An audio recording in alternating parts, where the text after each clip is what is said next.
오늘은 제가 효와충 경주 지역의 효자 연료비, 그래서 아마 효자 연료비는 제가 경주 지역에 이렇게 촬영했던 부분이 예전에 저희들 이렇게 슬라이드 필름이라고 있습니다. 대부분 이렇게 필름이 아니고, 그러다 보니 그게 이제 인화 자체가 이제 굉장히 오래 보관된다 해서 해놨더니 요즘 이렇게 그거를 변환하는 그 프로그램이 대부분 다 서울이라든지 인근지에 가야 돼서 제가 이렇게 다시 한번 촬영해야 되는 부분이어서 이제 이렇게 추후에 다시 한번 하는 부분이고, 있는 것만 이렇게 제가 설명드리도록 하겠습니다. 그래서 오늘 효와충, 또 효자와 충시, 또 경주 지역에 있는 몇 개 남겨져 있는 정여비에 대해서 강의를 하도록 하겠습니다.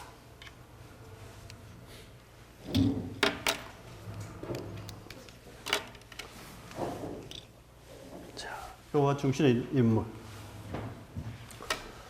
효는, 그죠? 우리 효는 자녀가 부모에 대하여 공경하고 또 사랑하는 감정을 갖는 행위다. 공경하고 사랑하는 마음.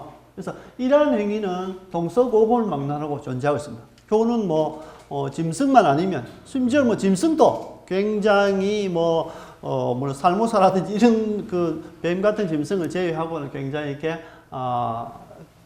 거의 부모를 공경하고 모시고 또 많이 하죠. 근데 사실은 짐승들은 어떻습니까? 부모가 자식을 이렇게 관리를 많이 하지만 짐승은 자식이 부모를 잘 봉양하지 않죠. 근데 그에 비해서 역시 인간은 어떻습니까? 인간은 자식이 부모에게 공양하는 경우가 굉장히 많이 있고, 또 그것이 하나의 예로 대부분 표현되었습니다. 그래서 아마 이것이 효가 아마 사람과 사람 아닌 것을 구분하는 그런 어떤 기준이 될 수도 있습니다. 됐죠? 그래서 이제 효자를 보게 되면, 효자가 이제 우리가 설문해설한다. 중국의 모든 글씨 자체가 이제 상형문자고 대부분 그 모습에 대부분 뜻을 포함되어 있기 때문에 이제 이것을 합성한 자인데, 그래서 이제 효자는 노자와 늙을 노자입니다. 늙을 노자와 아들 자자로 우리 보통 표현합니다만은 요 부분을 밑에 부분을 떼고, 그러니까 합쳐서 합성해서 효자를 만든 겁니다. 그러니까 이제 아들이 또 뭡니까? 부모를 등에 업고 있는, 그죠? 아들이 부모를 등에 업고 있는 이 모습을 우리가 효로 보통 이렇게 풀이하고 있습니다. 그죠? 이게 이제 이렇게 되어 있고요. 결합할 문자다. 그래서 나이가 적은 연하자가 연장자를 받든다는 의미 있고요. 또 아들이 늙은 부모를 업고 있는 모양을 본뜬 글자이다. 이와 같이 효는 어버이와 자녀 간에 형성되는 원초적인 관계를 규율하는 질서로 자식이 부모를 섬기는 것이라 했다. 효는 자식이 부모를 섬기는 것이다. 근데 사실은 공자가 처음 이야기할 때는 이것은 자식의 의무로, 지금 이야기하면은 자식의 의무밖에 안 되지만 사실은 부모는 자식에게 정말로 많은 사랑을 주죠. 그러니까 이제 자식이 부모의 사랑을 절반 갚는 것도 힘들다고 보통 그렇게 이야기합니다. 그래서 이제 부모가 자식을 자유롭게 바라보는 것, 또 자식이 부모를 공경하는 것, 이 두 가지를 합쳐서 효라고 보통 표현하는데, 우리가 조선시대에 오게 되면서 이제 이 아버지가 자식에 대한 사랑은 대부분 다 이렇게 줄어버리고, 제외해버리고, 자식의 의무만 강조하는 그런 면에서 효 생각을 굉장히 많이 합니다. 사실은 부모가 자식을 사랑하는 것, 자식이 부모를 공경하는 것, 이 두 가지 합쳐서 우리가 흔히 효라고 한다. 왜? 효자 자체에서 연결되어 있기 때문에. 그죠? 이렇게 효. 그래서 대부분 뭡니까? 자식이 부모가 나이 들면은 이렇게 없죠. 이것은 동양입니다. 지난번 서양에도 마찬가지였습니다. 그죠? 1600년 전입니다만은 트로이, 불타는 트로이에 뭡니까? 병사가, 그죠? 아버지를 등에 업고 나오는 모습들. 병사가 아버지를 등에 업고 나오는 모습들. 이런 모습들은 동양이나 서양이나 동일하게 효는 인간이면은 다 갖추고 있다. 이게 동서양의 문제가 아니다. 단지 이제 동양에서는 나중에 효를 만들 때 나옵니다만은 제사라든지 규율 너무 이제 엄격하게 만들다 보니까 동양인만 효를 가지고 있는 거로 생각하지만 전혀 그렇지 않다 말씀드립니다. 그래서 효는 유학사상의 핵심으로, 그죠? 공자가 효를 지어 효를 이야기합니다. 그래서 이제 공자와 그냥 제자들이 문답했던 것을 우리가 흔히 논어라 합니다. 논어. 그러니까 공자가 제자들하고 지혜에 응답했던 것을 모은 것을 논어라 하는데, 이 공자와 또 제자, 증상과의 이제 문답했던 것 중에 효와 관련되어 있는 것을 뽑아서 이렇게 갖추린 것이 이제 효경입니다. 효경. 사실 이제 경전이죠. 우리가 어떤 학문이나 아니면 종교나 최고에 이르는 것을 우리 경전이라 합니다. 불경, 뭐 불교의 경전, 성경 이렇게 하죠. 그러니까 하나의 효의 최고의 어떤 경전. 그래서 이제 효경. 우리가 이제 신라시대나 고려시대나 조선시 이르기까지 이제 효경의 영향을 가지고 끊임없이 우리가 내려옵니다. 그래서 이제 그러면은 공자가 처음 시작했을 때 효가 뭘까? 공자가 생각하는 효는 뭘까? 딱 보면은 딱 간단하게 세 가지 정도를 줄일 수 있습니다. 더 이렇게 해석은 굉장히 광대하게 정말 깊게 할 수 있지만 우리가 일반 사람들이 봤을 때 효는 뭘까? 그러면 효의 시작은 공자부터 이루어졌는데 공자가 생각하는 효는 뭘까? 요 세 가지를 딱 줄여본다면은 첫 번째가 공경하는 마음입니다. 공경하는 마음. 부모를 공경하는 마음. 이게 이제 효의 첫 번째죠. 그리고 공양한 일뿐만 아니라 공경하는 마음이 관건이 되면 어른에 대한 예절로는 얼굴빛으로 존경하는 태도가 중요하다. 얼굴빛으로 존경하는 태도 중요하다. 얼굴빛. 우리가 어디 가게 되면 항상 뭡니까? 항상 이렇게 어르신들 볼 때 웃고 밝고 이런 표현을 굉장히 중요하게 생각합니다. 그래서 이제 효라는 것은 부모 앞에서 항상 이렇게 인상 찡그리고 불만 가득하고 이건 효가 안 되는 거죠. 항상 공경하고 존경하는 마음으로 부모님 앞에서는 부모 걱정 없이 환하게 웃는, 속으로는 걱정이 있더라도 부모님 앞에서는 이렇게 환하게 웃는 그런 모습도 굉장히 중요한 부분이죠. 오늘날 현대에 와서. 그리고 둘째는 공경하는 마음이고 첫째는, 두 번째는 부모에게 걱정을 끼치지 않아야 하는 것입니다. 근데 뭐냐면은 이게 다친다는 거. 이게 결국은 뭡니까? 신체를 손상하지 않는 것이 효의 시작이다. 효는 공경하는 마음이고, 그 다음 두 번째는 신체를 이렇게 손상하지 않는 것, 다치지 않는 것. 그렇죠. 왜냐하면 여기에서 우리가 늘상 이야기하죠. 신체 발부는 수지 부모다. 부모님이 물려준 신체는 어떻게 머리털 끝 하나, 손톱 하나까지도 어떻게 훼손하지 않는다. 그래서 심지어는 무덤까지 손톱을 깎았던 모아서 아니면은 이렇게 하기도 하고, 우리가 정말로 어디 자기 분신을 남길 때 손오공만 뭐 머리 뽑는 것이 아니고, 대부분 사람도 어디 뭐 전쟁터 나갈 때 대부분 다 뭘 합니까? 머리 자르고 손톱 잘라서 이렇게 유서와 함께 쓰고 이렇게 합니다. 분신이라는 거죠. 분신. 그러니까 이제 그런 조그마한 손톱이나 머리털까지 훼손하지 않는다. 그죠? 그게 부모에 대한 뭡니까? 효다. 왜? 부모가 내 피와 살을 그대로 물려줬기 때문에 그대로 물려준 걸 조금도 훼손하지 않는 것이 부모에 대한 효다. 이렇게 생각합니다. 근데 셋째는 뭐냐면은, 셋째가 이제 이걸 강제적으로 좀 만든 느낌이 많이 있습니다. 물론 공자 시대부터. 왜냐면은 효는 공자 때부터 이미 사후, 죽고 난 다음까지 확대된 거다. 그러니까 공자 때부터 벌써 효라는 것은 살아있을 때만 하는 것이 아니고 죽고 난 다음에도 부모에 대해서 공양하는 것을 효다 생각한다.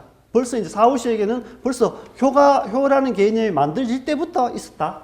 그죠? 그러니까 이제 살아 계실 때는 예로서 섬기고, 장례도 예로서 치르고, 제사도 예로 모시어라 했다. 그래서 제사를 모시고, 그죠?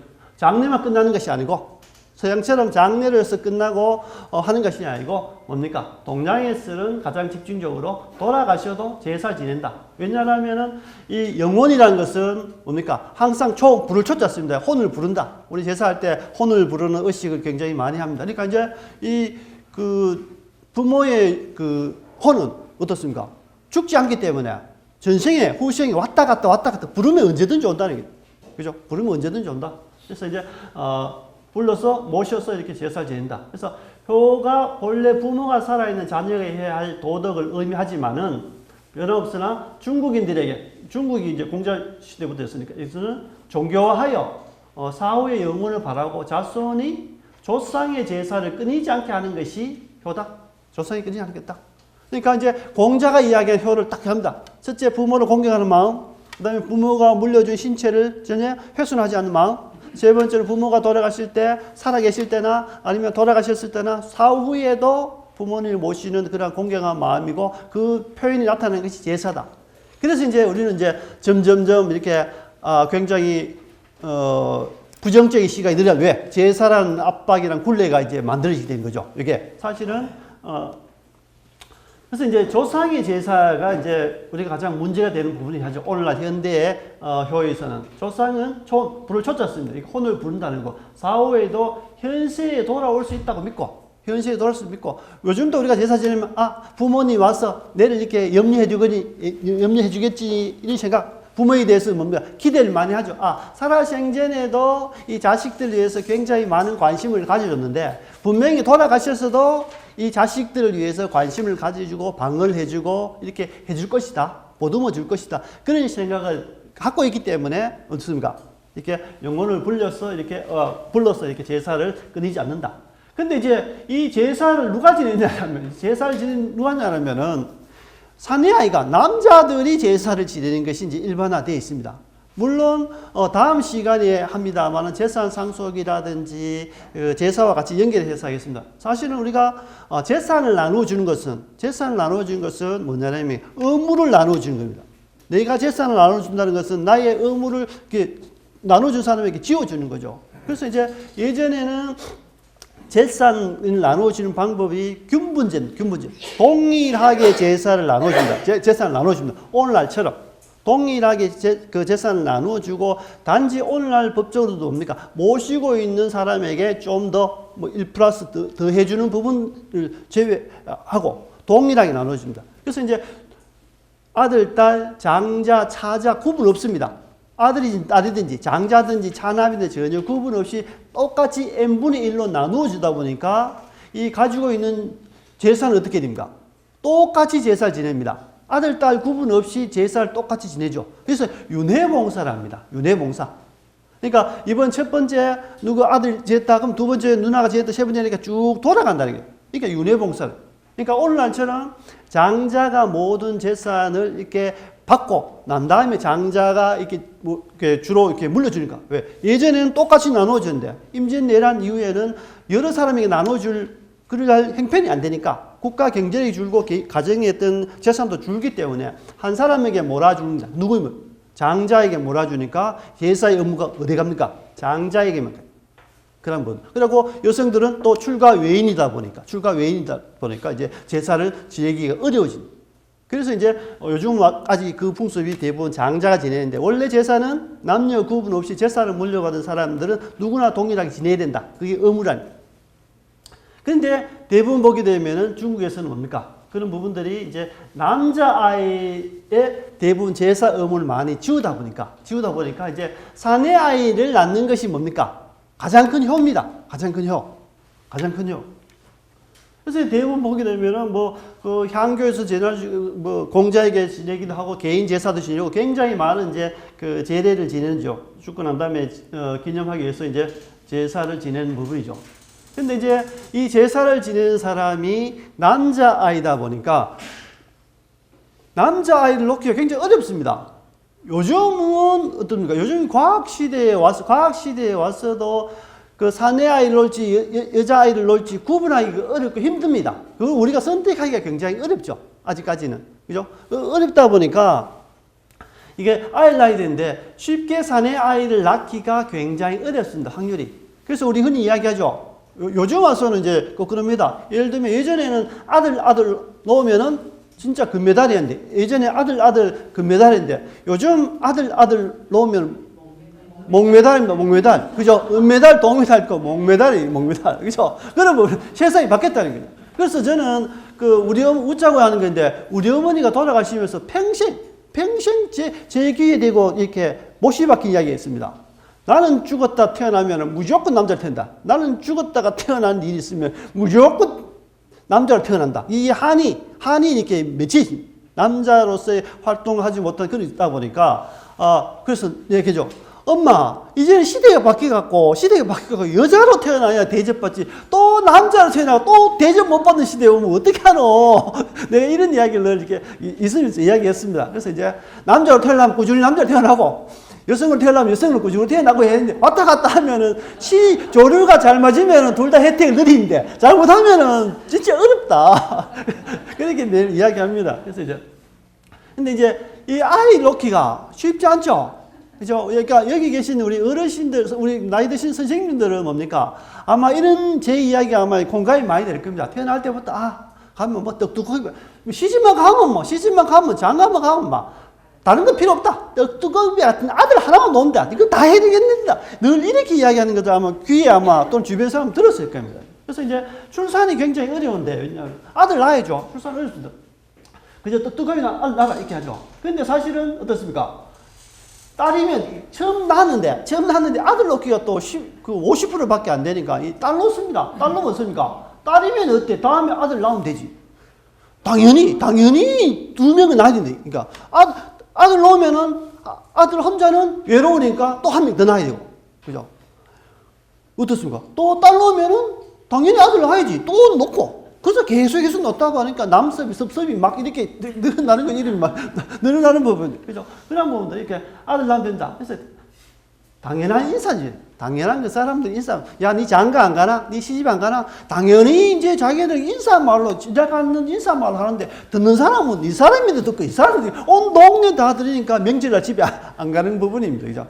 명절 집에 안 가죠. 왜? 듣기 싫거든. 그것도 한두 번이지. 그죠? 듣기 좋은 노래도 한두 번이지. 일단.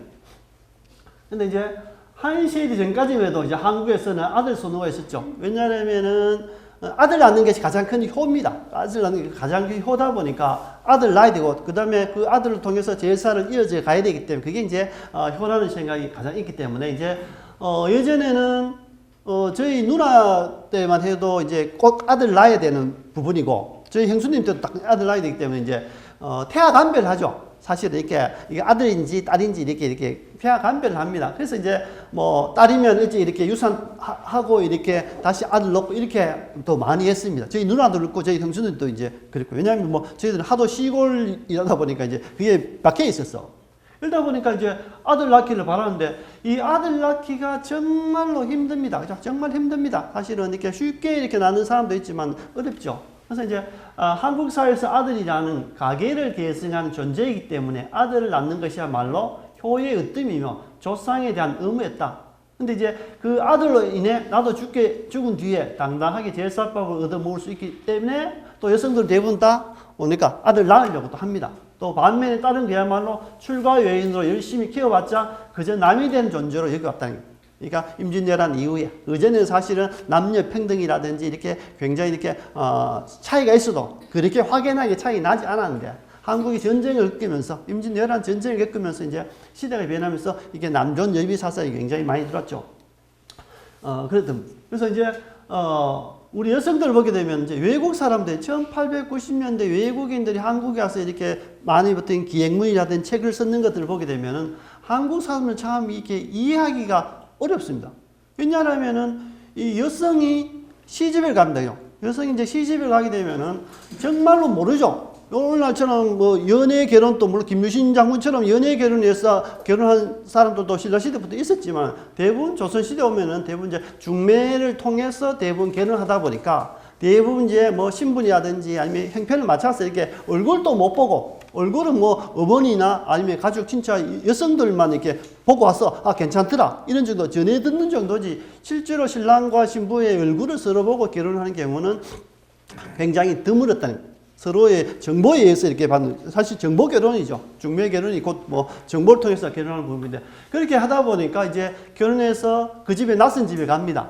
낯선 집에 가면은 생활도 다르고 풍습도 다르고 모든 것이 다 다릅니다. 이제 완전히 뭐 이렇게 볼모로 잡혀가듯이 사실은 볼모로 잡혀가듯이 이렇게 결혼이라는 것이 이렇게 서로 행복하기 위해서 결혼해야 되는데 그것이 아니고 그때 당시는 대를 이을 자식을 낳는 것이 더 큰 결혼의 목적이었기 때문에 대를 잇는 것이 더 큰 목적이었기 때문에 가게 되면은 어떻습니까? 오로지 바라볼 수 있는 사람은 남편 하나밖에 없는데 그 남편들이 예를 들면은 뭐 죽거나 이렇게 되면 어떻습니까? 따라 죽는 뭐 열녀들이 굉장히 많죠. 왜? 그 사람들이 왜 죽겠습니까? 남편을 정말 사모해서 이렇게 따라서 죽는 경우도 많이 있지만은 오로지 이 남편만 바라보고 사는데 이 남편이나 존재가 사라지면은 평생 이 사람은 그 집안에서 뭡니까? 아무도 모르는 관계없는 집안에서 그죠? 그나마 자식이라도 있으면 다행이지만 없으면은 평생 그 집안에서 정말 허드렛 일하고 정말 노동으로 일평생을 보내기 때문에 그 암담한 마음에서 대부분 이렇게 자살하는 경우도 굉장히 많이 있죠. 그런 부분이죠. 그래서 이제 여성들은 그렇게 하다 보니까 또 시집 가게 되면은 어떻습니까? 이름 자체도 없습니다. 우리나라에서 물론 대단하죠. 왜냐하면 시집가서 자기의 성씨를 가지고 쓰는 여성이 별로 없습니다. 별로 나라 없죠. 미국 가도 없습니다. 미국에도 시집가도 남편 성을 따르죠. 남편 성 따릅니다. 일본에 가도 뭡니까? 남편 성을 따릅니다. 그래서 이제 일본이나 미국 사람 여성들은 페미니즘 활동하면서 뭡니까? 자기 성 갖기 운동, 명함에 자기 이름 쓰는 것이 대부분 가장 선진적이라고 대부분 생각하는데 우리나라에서 어떻습니까? 시집가도 대부분 자기 성을 그대로 쓴다는, 이름 그대로 쓴다는 거죠. 그렇게 평등한 이렇게 사회가 있는 반면에 또 하나는 시집 갔는데 그 집안에서 이름 안 불러주죠. 집안에서 야, 자, 이런 식으로 대부분 부르다 보니까 이 아들을 낳아야만이 아들의 이름이 지어집니다. 아들의 이름이 이어지면은 어떻습니까? 드디어 엄마 이름이 생기죠. 누구누구의 어머니. 누구누구의 어머니라는 이름이 이제 만들어집니다. 그렇기 때문에 자식을 어떻게 합니까? 자기가 살기 위해서라도, 대를 잇기 위해서도, 또는 효도를 하기 위해서라도 이 사내 아이를 놓는 것이 가장 큰 목적이었다. 근데 목적이고, 그 사내 아이를 놓고 난 다음에는 어떻습니까? 놓고 난 다음에는 집안이 뭡니까? 발언권이 확실해집니다. 왜? 나도 이제 제사밥 얻을 수 있고, 이 집안에 이제 귀신이 됐다는, 이 집안에 귀신이 됐기 때문에 그랬고, 그 다음에 시어머니 보고, 이제는 뭡니까? 곡간 열쇠 물러주십시오. 손에 열쇠 주십시오. 이렇게 다 해갖고, 어머니는 뒷방으로 이제 물림하고, 이제 자기가 이제 그 집안을 이끌어가는. 그러니까, 이거를 외국 사람들 보니까, 아니, 한국에는 신분이, 시집 갔을 때는 여성의 신분이 아주 기대면 하인이나 별반 차이가 없고, 이름도 없고, 이렇게 했는데, 그 집에 아들 딱 놓으니까 신분이 어떻습니까? 수직사 항상 쭉 올라가셔. 우리 흔히 여성 팔자 뭡니까? 뚜레박 팔자라고 쭉 떨어졌다가 올라오면 쭉 올라갈 때 이렇게 보통 표현합니다. 그죠? 그만큼 이제 아들 낳느냐 안 낳느냐 차이가 있기 때문에 그죠? 그게 그죠? 그런 부분들. 그래서 모든 특권은 또 아이 놓으면 없습니까? 딸도 있고 아들도 있는데 대부분 없습니까? 특권은 남자아이에게 대부분 가죠. 누나들 쭉 있어도, 아들 있으면 아들이 제일 우선적으로 모두 하고, 또 어머니도, 뭡니까? 어머니도 자기가 여성임에도 불구하고, 어머니는 자기도 여성임에도 불구하고, 어머니는 된 순간, 남자 편을 들게 됩니다. 어머니 된 순간. 그죠? 대부분, 여자는 군대 와 안 가노? 이렇게 열심히 이야기해도 딱 태어나게 되면은 자기 아들 가면, 그러니까, 그죠? 여러 가지 입장이 이렇게 확 바뀌는 부분이 있죠. 그죠? 그러니까, 어머니가 됐을 때는 입장이 확 바뀐다. 그리고 이제, 그렇게 굉장히 귀하다 보니까, 이 한국 사회에서의 이렇게 그 사내 아이는 굉장히 귀하다 보니까 어떻습니까? 그러니까, 한국의 아이들, 사내도 예전 포함됩니다만은, 한국의 남자 아이들은 어떻습니까? 요람에서, 그냥 요람에서 자라는 것이 아니고, 요람에서 자라는 것이 아니고, 어머니의 품속에서 자란다. 늘상 안고 업고 소중하게 키우다 보니까, 한국의 아이들은 어머니의 품속에서 자란다. 그렇기 때문에 한국은 너무나 따뜻한 감성을 가지고 있는 나라고 너무나 예절이 이렇게 반듯한 나라다. 이렇게 대부분 외국인들은 또 보고 있기도 하죠. 그래서 이제 남자아이 태어나면 어떻습니까? 소방이라든지 이렇게 그 대부분 대외적인 일을 하는데 여성이 태어나게 되면 뭡니까? 이제 바느질이라든지 뭡니까? 다듬이질이라든지 이게 실생활하는 교육 차이. 이게 벌써 차별을 딱 둔다는 거예요. 차별을 딱 둔다. 그리고 이 사람들 이야기죠. 한국에 와보니까 한국 여인은 거의 빨래의 노예라 할 만큼 어디마다 시골 가면은 물만 있으면 사람들이 나와고 빨래하는 방법밖에 없다 이거죠. 광장처럼 자기들 광장처럼 한국에 어디 도랑만 있고 강만 있으면은 그 나와서 아내자들이 빨래를 한다. 그러죠. 그런데 사실은 이 아들 낳지 못할 불효 중에서도 그죠? 가장 큰 불효이기 때문에 어떻습니까? 이제 만들어집니다. 칠거지약 첫 번째는 뭡니까? 사내 아이를 낳지 못할 때. 일곱 가지 죄악 중에 첫 번째가 사내 아이를 못했을 때는, 뭡니까? 남자가 쫓아내도 항의할 수 없다. 첫 번째는. 두 번째 뭡니까? 시집 갔을 때 시부모를 잘 못 모실 때. 그죠? 그 다음에 남편에게 처벌 들렸는데 말이 많아서 반항했을 때. 그죠? 처벌 들렸을 때. 아니면 질병이 있을 때. 나병이라도 있는 질병이 있을 때. 또는, 그죠? 도둑질 했을 때. 아니면 태어난 애가 정통성이 불분명할 때.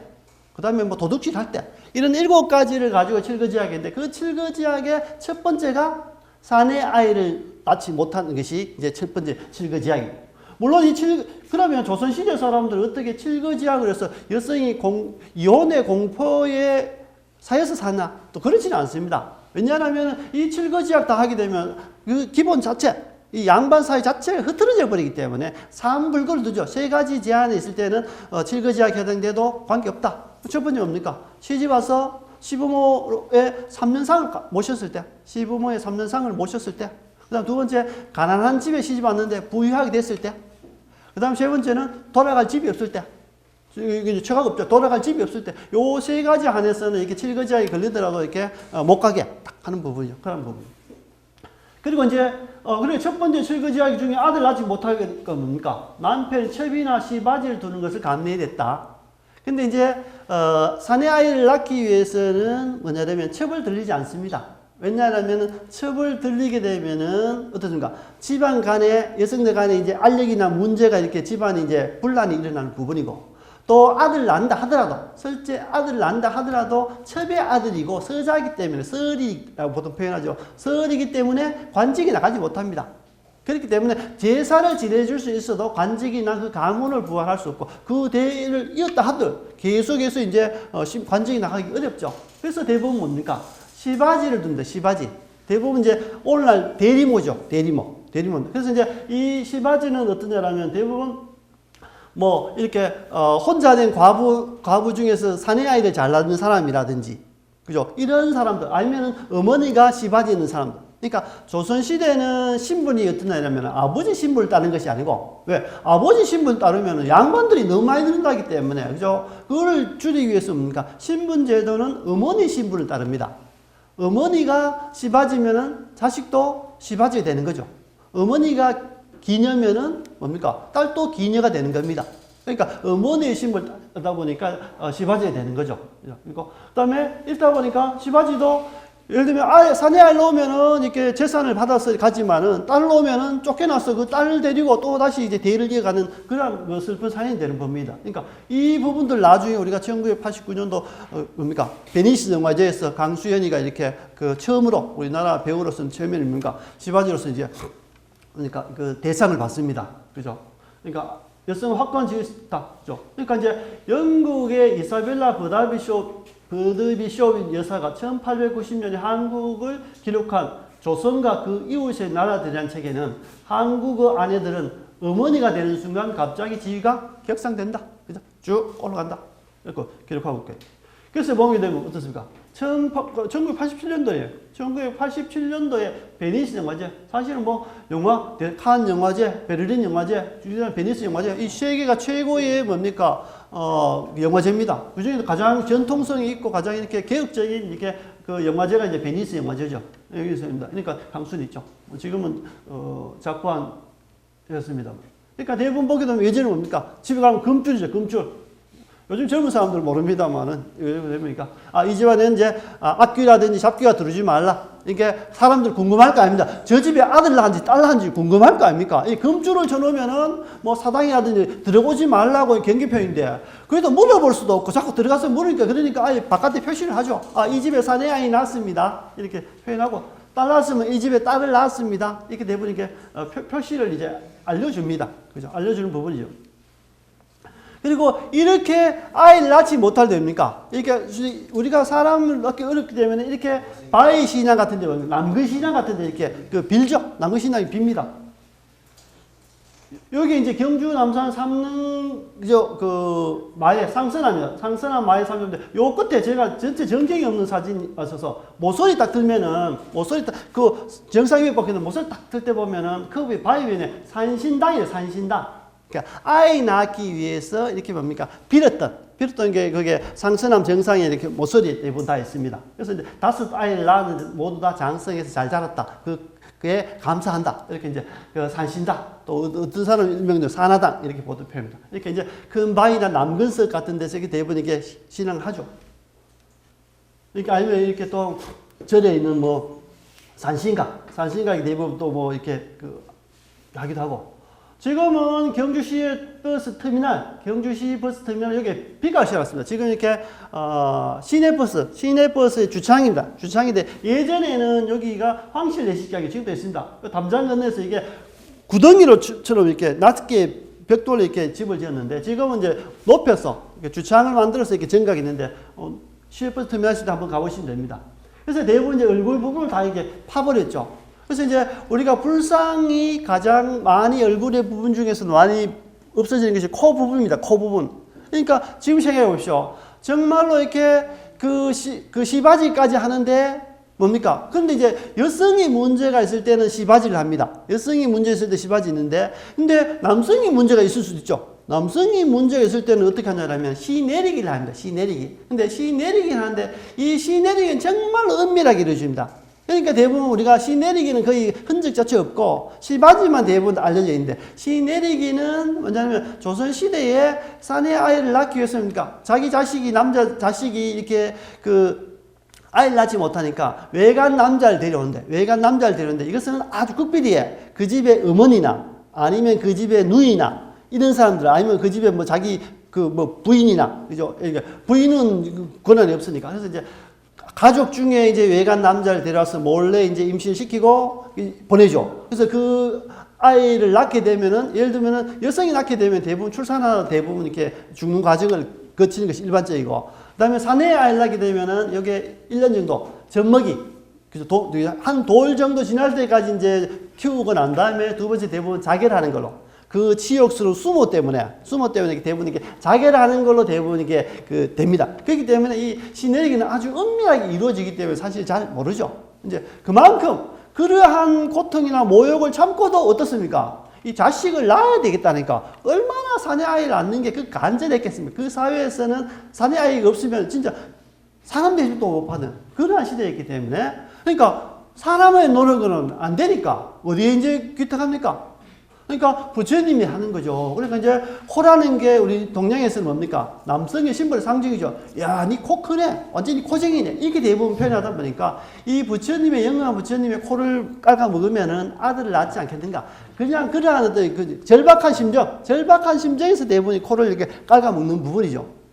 그리고 또 하나는 뭐 불상에서 훼손된 부분은 여러 가지 있죠. 왜냐하면은 조각 중에 얼굴 중에 가장 중요한 부분이 또 코 부분이죠. 코 부분이니까 이제 코를 이렇게 훼손하는 경우도 굉장히 많이 있고, 또 불상은 또 자연적으로 이렇게 넘어지게 되면 뭐 코부터 닿으니까 깨어지는 자연적인 원인도 있고 인공적인 원인도 있고, 또 하나는 코라는 게 문화의 자존심이죠. 그러니까 우리가 클레오파트라의 코가 한치만 낮았어도 세계 문명을 받겠다. 왜? 전쟁하지 않고 콧대. 그래서 이제 흔히 경상도 사람들은 자존심 강한 여성들을 콧대 높다고 보통 표현하고, 그죠? 남자들 싸울 때 콧대 부러뜨려 버린다. 이렇게 보통 표현하죠. 그러니까 코가 그만큼 중요한 부분이고 하다 보니까 일서 대부분 다 어떻습니까?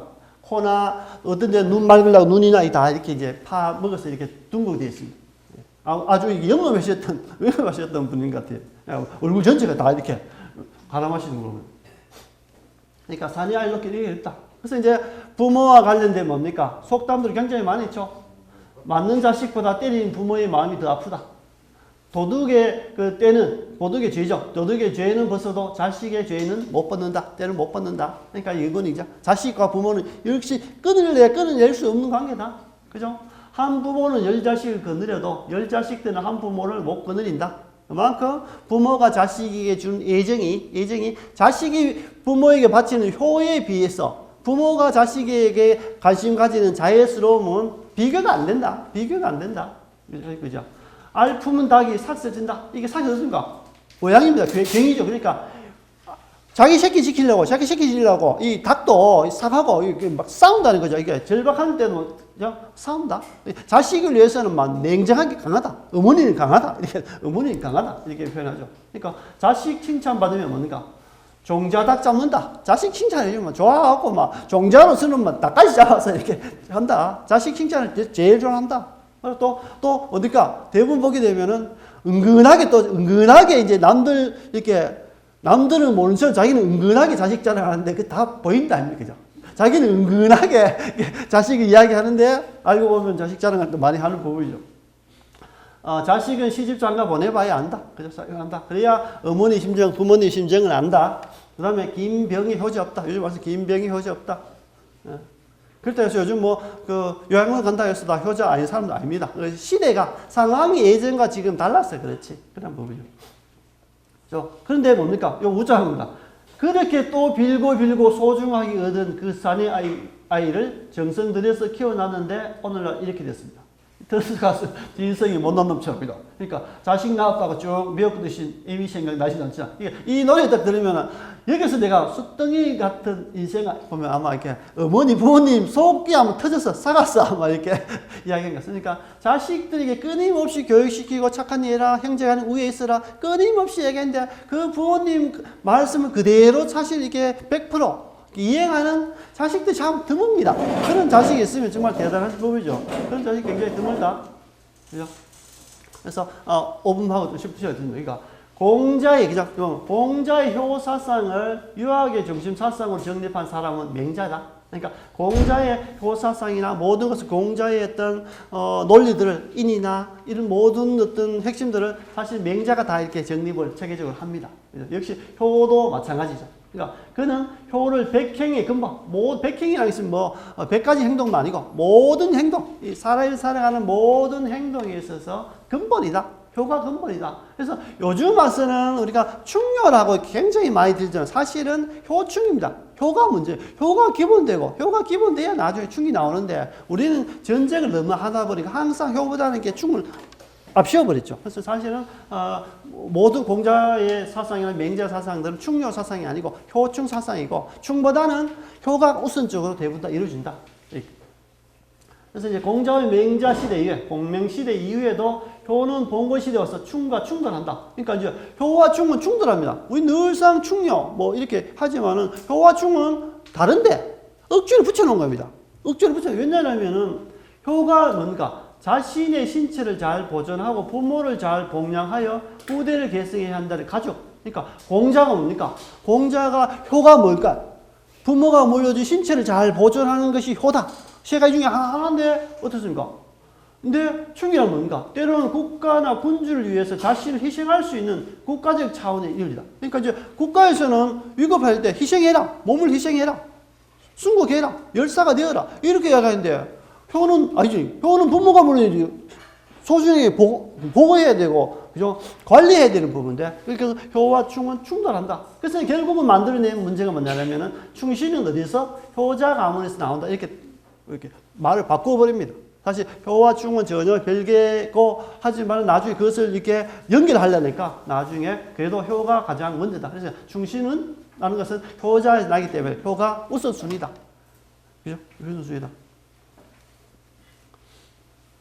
그래서 공자와 맹자 시대 이후 효 사상이 한국에서 어떻게 전개되었는가를 살펴보면 공자와 맹자 시대 이후 효 사상이 어떻게 되냐면 역시 교육으로 정립, 교육을 통해서 대부분 표현이 되는데 고구려 때는 소수림왕 때 소수림왕에 보게 되면 태학이죠. 태학. 나중에 우리는 뭐 국학이다 하기도 하고 나중에 고려 시대 와서는 국자관, 나중에 조선 시대 와서는 성균관 이렇게 대부분 다닙니다. 그러니까 최고의 교육기관에서 오경과 시경, 서경, 악경, 느중에 뭡니까? 나중에 효경 하지 5가지의 오경과 중국의 역사서들을 상류교육에서 가르쳤다. 중국에서 고구려에서는 이렇게 오경, 그러니까 필수적으로 들어가는 것이 효경이기 때문에 효에 대해서 가르쳤다. 이거 백제는 뭐 유학교육기관을 통해서는 문헌 기록이 없습니다만 아마 중국 측에서 삼국지 변진전에 이렇게 또는 당나라 때 편찬된 주서의 기록에는 백제에 대한 기록을 이렇게 살펴보게 되면 백제가 유학을 통한 통치 이념을 했고 경학도 상당한 수준에 이르렀을 수 있다. 그러니까 중국 역사 문헌 기록에 보게 되면 백제가 어떻게 효에 대해서 효경에 대해서 배웠다는 그런 기록은 없지만은 그러니까 중국 측에 보게 되면 굉장히 뭡니까 유학에 대해서 경학에 대해서 뛰어나는 수준에 있었기 때문에 당연히 오경이 필수이기 때문에 백제도 역시 일찍부터 이렇게 효경에 대해서 공부를 가르쳤다. 고구려도 그렇고 백제도 그렇고 대부분 다 이제 유교 유학의 경전이 들어와서 이제 위에서부터 이렇게 그런 논어나 효경이나 필수 과목이었어. 그 중에 가장 중심을 뒀던 것이 아마 효경이었다.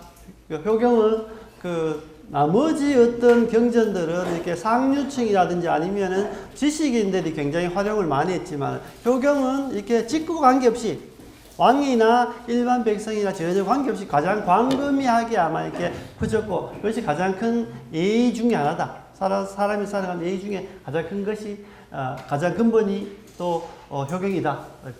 그래서 이제 그 내용에 보게 되면은 이 삼국사기에 있었던 그 효에 대한 표를 보게 되면 향덕이라는 사람, 뭐 효녀 지은이나 설신에는 우리가 잘 알려져 있습니다. 그래서 제가 이게 삼국사기를 이렇게 가져왔으니까 지금 한번 읽어보고 이렇게 하도록 하겠습니다. 그리고 이제 고려에서도 국자감을 설치하여 유학경전을 학습하였고 상중하, 삼품에 걸쳐서 논어와 효경을 필수 과목으로 했다. 그래서 이제 논어와 효경은 어떤 지역에, 물론 오경이 당연히 이제 기본이지만은, 이렇게 논어와 효경은 필수 과목이고, 또 효충 사상, 요즘 와서는 충효 사상이지만 대부분 공자시대부터는 효충 사상이고, 효를 가장 앞세웠다. 효를 가장 앞세우고 있다. 향덕이라는 사람은 신라시대에 향덕이라는 효를 했던 사람인데 가장 대표입니다. 그러니까 경덕왕 14년에 흉년이 들어 백성이 굶주리고 더구나 전염병을 났다. 부모가 굶주리고 병이 났으며 어머니는 종기가 나서 모두 거의 죽게 됐다. 뭐 아버지 어머니 모두 이제 죽게 됐다. 근데 향덕이 밤낮으로 옷을 벗지 않고 정성을 다하여 편안히 위로하였으나 복용할 것이 없어 이에 자신의 넓적다리 살을 떼어내어 먹게 하고 또 어머니의 종기를 입으로 빨아 모두 완쾌시켰다. 그래서 사실은 자기의 넓적다리 살을 폈던. 근데 사실 조선시대 오면은 이게 너무 뭡니까? 각색이 많아집니다. 각색이 많아집니다. 그러니까 뭐 어떤 그 아주 연려가 그 시아버지가 어떻습니까? 겨울철에 잉어를 먹고 싶은데 그 추운 겨울에 연못이 꽁꽁 얼었는데 어떻습니까? 가니까 그 효심에 감동해서 얼음장에 깨어서 뭡니까? 잉어가 불쩍 뛰어나와서 잉어를 얻어서 갔다든지 아니면 눈 내리는 벌판에 갔는데 어머니가 딸기, 요즘 표현은 딸기입니다. 그 음식을 먹고 싶었는데 가니까 눈밭에서 딸기꽃이 펴서 그 딸기를 떠서 어머니 봉양했다. 뭐 이런 이야기도 굉장히 많아요. 그건 너무 뭡니까? 너무 효를 이렇게 강조하다 보니까 이제 그 이야기 되어버렸는데 아마 그 고려시대 그 삼국사기를 썼기 때문에 아마 이 내용은 아마 실제로 있었을 가능성도 굉장히 있습니다. 조선시대의 기록과 좀 이렇게 구분이 되는 부분이었어. 그러니까 정말 자신의 넓적다리까지 해서 이렇게 했다. 그럼 이게 그 사람의 뭡니까? 그 인육을 먹은 부분인데 그래서 고대에 이제 이것이 TV나 이게 촬영되는지 모르겠습니다만은 중국에서 있는 사람들 내가 이렇게 몇 번 그 만나서 이야기를 하다 보니까 이제 사람 인육에 대해서 이야기가 나와서 그래가지고 물론 뭐 그 소설 같은데 돼지 같은데 역사 보게 되면 사람을 이렇게 먹기도 합니다만은 그래서 이제 먹은 사람들의 이야기를 들으면 어떻습니까? 라고 이렇게 물어보면은 세상에서 가장 느끼한 맛이라고 합니다. 이렇게 표현합니다. 그래서 이제 그러니까 뭐 본인도 드셔보지를 못하고 그 이야기를 전달해서 중국 사람의 이야기를 들으니까 세상에서 가장 느끼한 맛입니다. 이렇게 이야기합디다라는 거죠. 근데 그 맛이 사람들 항상 묻는답니다. 그 인육이 어떤 맛인가 이렇게 묻는다. 근데 그게 궁금하다는 사람들. 그래서 이제 이렇게 자기의 넓적살을 떼어 먹게 해서 종기도 빨고 굉장히 이게 그 향덕이 이렇게 대표적인 어떤 효자였다. 그래서 이제 고을관청에서 그죠 그날 주에서 보고하여 주에서 다시 왕에게 보고하였고 왕은 명을 내려서 조 300섬과 질 한 채 구분전 약관을 내려주고 담당 관청의 명에 비석을 씌웠다. 그러니까 이제 이러한 풍습들이 나중에 우리가 하면 효자리, 그죠? 뭐 효자비 이런 것들 굉장히 많이 있죠. 그래서 이제 그 마을의 대부분은 그러니까 비석을 씌워서 오래도록 그 효행을 본받게 하는 부분이죠. 본받게 하는 부분이. 나중에는 뭐 조선시대 와서 연렴은 또 이렇게 씌우기도 합니다만 이렇게 효자들에게 효자비를 씌운다. 그래서 이제 지금 이렇게 삼국 그 사기니까 지금이란 고려입니다. 그러니까 고려시대까지 사람들 그곳을 효가리라 했다. 효자의 집이 있는 마을, 효자가 집이 있는, 그러니까 국가에서 뭡니까? 집 한 채를 줬기 때문에 효자가 있는 마을, 효가리라 한다. 이렇게 효리. 지금 보게 되면은 여기 그 황남동 예전에 그 황남동 사무소고 지금 황리단길 안에 있는데 여기 보게 되면은 요 비각이 하나 있습니다. 여기 이제 효자리 비입니다. 효자리 비. 이건 이제 고려시대입니다. 고려시대 비인데 여기 이제 손시양 비가 있습니다. 여기 보면은 여기 이렇게 효자리, 그죠? 효자리 있습니다. 효자리 있죠. 그러니까 고려시대 지금까지 효자리라든지 효자비는 대부분 조선시대에 가장 일반적으로 가장 많은데 고려시대 효자비는 굉장히 드뭅니다. 그래서 우리나라의 고려시대 가장 대표적인 이게 효자비가 여기 황남동에 있는 이거 손시양 효자비. 그러니까 요 뒤에 보면은 여기 5줄로 5행으로 130자가 되어 있는데 그 번역문을 보게 되면 제가 번역문 적어 왔는데 여기 뭐냐면은 요 다음 페이지인 것 같습니다. 마을에 선비가 있으니 비문입니다. 그 효자리 뒤에 비문을 이렇게 번역하는데 마을에 선비가 있으니 소는 그의 성이고 시양은 그의 이름이다. 그래서 손시양 효자비 이렇게 되어 있습니다. 그리고 그의 아버지 윤백이 단정히 앉은 채 돌아가시자 고을 남쪽 냉천사 북편 상길석에 장사 지냈다. 그리고 무덤 곁에 여막을 짓고 몰래 지키며 3년복을 마치며 떠났다. 3년복.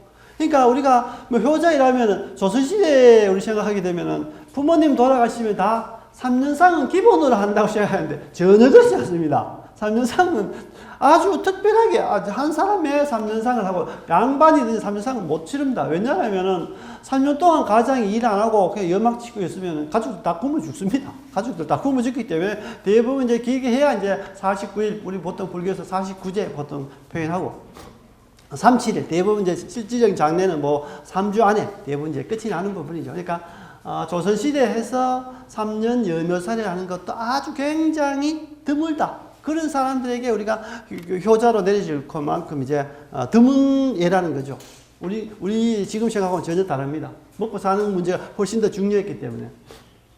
그래서 3년 여모를 받았다. 그러니까 3년 복을 바치려면 집안에 굉장히 많은 재산을 뺏어야 된다는 거죠. 그러니까 그의 어머니죠. 아버지 죽고 그다음에 그 어머니가 죽으니 금산 가운데 골짜기에 장사를 지내고. 그래서 이제 보통 보면은 요 느낌을 보게 되면은 아버지가 죽으면은 대부분 어머니 달려서 이제 같이 이렇게 무덤을 이렇게 대부분 하는데 요 내용을 보면은 뭡니까? 따로 돼, 따로. 그죠? 따로 아마 이렇게 물어서 아마 그때 당시에는 고려시대 당시에는 어떻게 뭐 저가는 저가 아니면 뭐 시댁이 영역 구분이 있었는지 제가 알지 못합니다. 이렇게 같이 합장하지 않았다. 같이 합장이 아니고 같이 이렇게 무덤을 쓰지 않았다는 것을 느껴진 거예요. 무덤을 지키기 또한 아버지가 돌아갔을 때와 똑같이 했다. 아버지와 돌아갔을 때 똑같았으니까 6년상을 합니다. 6년상. 그러니까 대단하죠.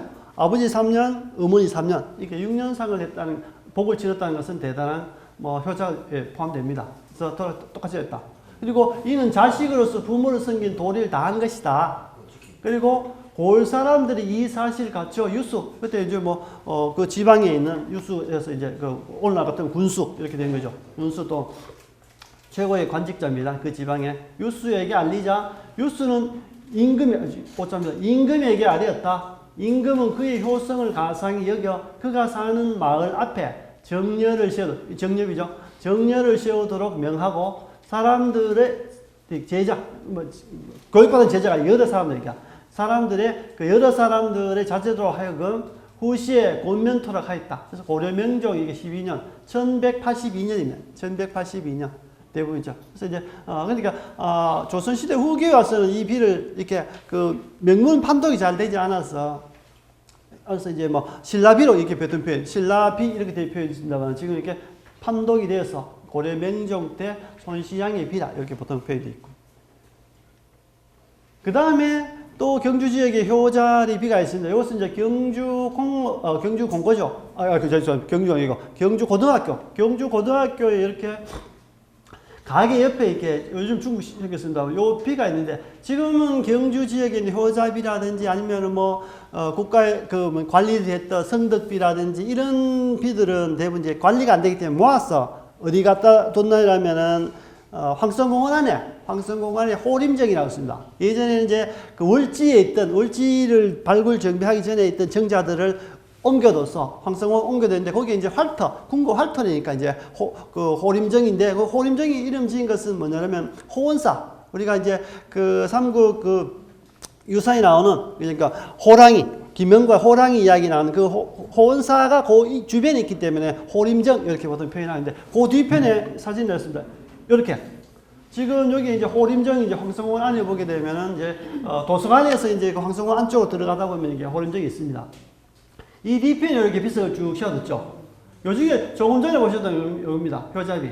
요 비를 이제 이렇게 이제 어쩌서 옮겨온 겁니다. 옮겨와서 이제 정리한 부분이고. 이 전체는 비는 나중에 경주읍성이 북문이 완성되고 난 다음에 그쪽으로 경주읍성 쪽으로 옮길 계획이 되어 있습니다. 그러니까 언젠가는 이제 경주읍성이 완료되면 이제 읍성 쪽으로 이렇게 오는 이 효자비인데, 효자비. 지금 이게 황성공원 옮겨집니다. 요 효자비는 이제 남득온이라는 사람입니다. 짧게 나와있습니다. 남득온이라는 사람인데 이렇게 남효자비 이렇게 보통 합니다. 남효자리비 또는 남효자비 이렇게 남득온인데 이렇게 남씨를 이렇게 되면 효자비. 요것을 옮겨뒀죠. 여기도 이 사람 또 뭡니까? 요거는 어머니가 돌아가셨는데 3년 시묘를 했다. 지금처럼 그죠? 손시양처럼 손시양 6년 했습니다만 여기 이제 3년. 이렇게 대부분 조선시대 조선 왕조 실록 기록들을 보게 되면은 6년 시묘살이 하는, 여묘살이죠. 여묘살이 하는 그런 것들이 간혹이 나옵니다. 사실 6년 동안 한다는 것은 그 집안에 어느 정도 최고의 어떤 부를 가지고 있지 않으면 실행하기 어렵고, 조선시대 사람 양반이라 하더라도 3년 여묘살이 한 사람은 아주 100에 1명 정도 될까 말까 할 정도다. 100에 1명 정도 될까 말까 할 정도. 그래서 이제 또 효녀진 있죠. 이렇게 이제 그 효자비를 세우게 한다. 효자비를 향덕도 뭡니까? 고려시대부터 이렇게 세웠고 신라시대부터 벌써 비도 세웠다라고 할 수 있습니다. 그러니까 효자비를 세운 이런 부분들은 벌써 신라시대부터 오랫동안 있었고, 그것은 고려시대도 만들어졌고 조금 전에 조선시대도 계속해서 만들어진다. 그리고 효녀지은은 뭡니까? 유산 이야기입니다. 이게 삼국유사에는 상덕사지라고 있습니다. 비슷한 내용인데요. 효녀 지은이가 나이가 32살 되도록 시집을 가지 않고 아침 저녁으로 문안드리며 곁을 떠다녔다. 그죠? 복량할 것이 없으면 때로는 품팔이도 하고 또는 돌아다니며 밥을 빌어다가 어머니께 복량했는데, 그러한 날이 오래되어 고달픔을 이기지 못하자. 그러니까 늘상 이제 효녀 지인이 혼자서 이렇게 호르몬을 복량하고 있으니까 이게 힘드니까 오래 생활을 이렇게 못하니까, 그러니까 결국은 어떠냐. 그러니까 그런 날이 오래되어 고달픔을 이기지 못하고 부잣집에 가서 몸을 팔아 종이 되기로 하고 살 10여선만 했다. 그러니까 이제 종이 되는 조건으로 이제 살 10여선을 가져왔는데, 그래서 이제 뭡니까? 이제는 어머니가 이제 지금까지는 대부분 이렇게 거친 음식, 이렇게 그 탁발에다 국을 해갖고 먹다 보니까 좋은 음식이 아니고 굉장히 거친 음식이었는데, 거친 음식을 먹어도 편안한 마음으로 이렇게 먹었는데, 여기 이제 살 10여선을 가져와서 이게 뭡니까? 맛있는 쌀밥으로 이렇게 밥을 먹은데도 어떻습니까? 굉장히 식사는 좋은데 입맛이라는 마음이 편하지 않는 거죠. 마음이 편하지 않다는 게. 그죠? 그러다 보니까 이것이 왜 옛날 같지 않냐? 옛날에는 거친 음식이라도 굉장히 달콤하고 맛있었고 행복하고 좋았는데 마음이 편안했는데, 지금은 쌀밥으로 굉장히 편안하고 좋은 음식이지만 마음이 불편하구나 하니까 이에 딸이 사실대로 아뢰니 어머니가 말하기를 나 때문에 너를 남의 종으로 만들었구나. 차라리 빨리 죽는 것이 낫겠다 하고 소리내어 크게 우니 딸도 울어 그 슬픔이 길 가는 사람들을 감동시켰다. 그러니까 이제 어머니하고 딸이 막 엉엉엉 이렇게 부둥켜 안고 우니까 길 가는 사람들이 그 이야기를 듣고, 이제 울지 않는 사람이 없었다. 사람을 감동시켰다. 그때 효정랑, 화랑입니다. 효정랑이 이를 보고 집에 돌아가서, 효정랑은 화랑이기 때문에 집에 부모가 굉장히 큰 부유했겠죠. 그래서 부모에게 청하여 곡식 백성과 옷가지를 실어다 주었다. 그리고 또 종으로 산 주인에게 보상하고 양인으로 만들어 주었다. 효정이 대단하죠. 그리고 그의 낭도 수천 명이 각각 곡식 한 섬씩을 내어 도와주었다. 수천 명. 이제 여기 보면 낭도가 거의 수천 명이 되는 것 같습니다. 각각 곡식을 도와줬다. 또 대왕이 이 소식을 듣고 조 500섬과 집 한 채를 내어주어 자벽을 면제시켜줬다. 그죠? 그러니까 예전에 대부분 이렇게 상품 줄 때는 크게 서면 집안채 줍니다. 요즘처럼 집안채 줄 사람 없죠. 예전에는 다 기본적으로 집안채를 줍니다. 그죠? 나머지 곡식 주고. 그리고 뭡니까? 이제 갑자기 많아지죠. 재산이 갑자기 많아지니까 혹시 누가 훔쳐갈까 싶어서 이제 군대를 파견해서 지키게 합니다.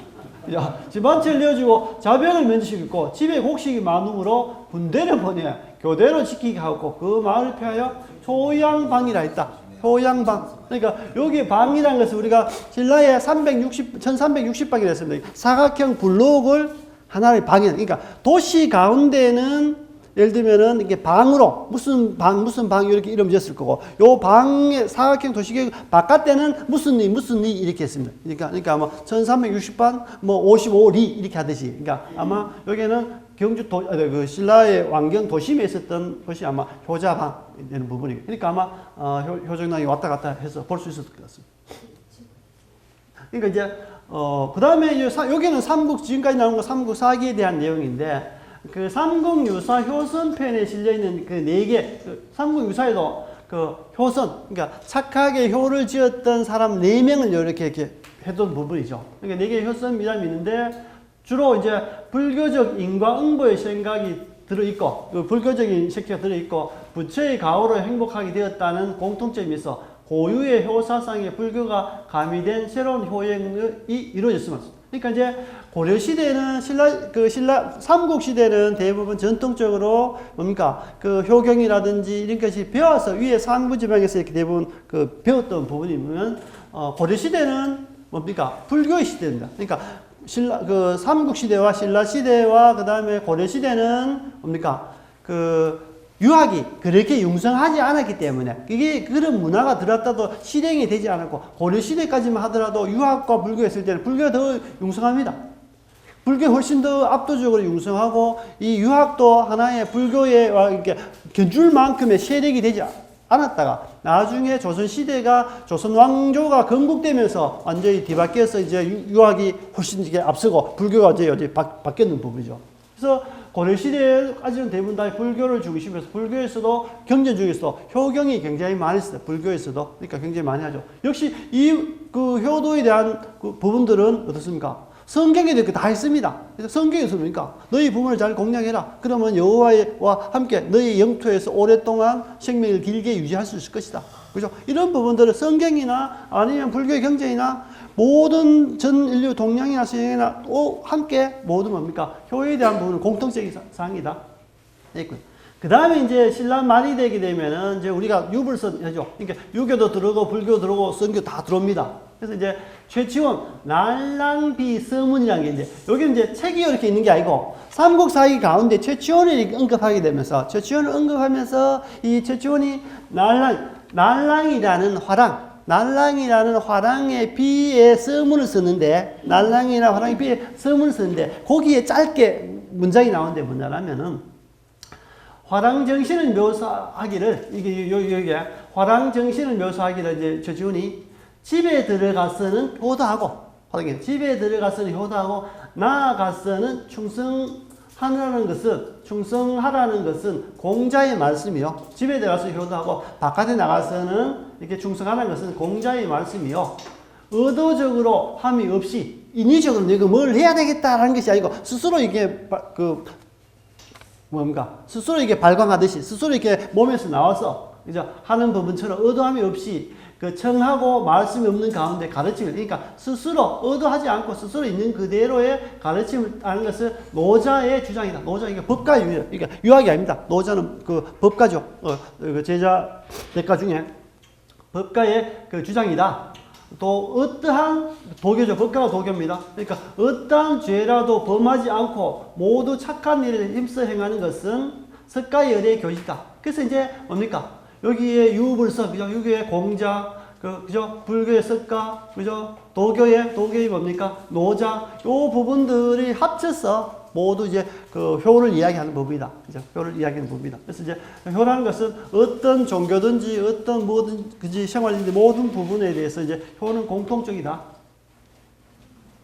그죠? 그리고 그 가운데 우리 지역에 대부분 있는 법이기 때문에 이렇게 진정법사의 효도와 선행이 모두 아름답다. 요 진정법사 이야기는 어떤 이야기냐면은 진정이 군대에서 이렇게 근무를 쭉 하고 있고, 이제 어머니 늘 복양하는데, 나는 언젠가는 이렇게 어머니를 이렇게 다 이렇게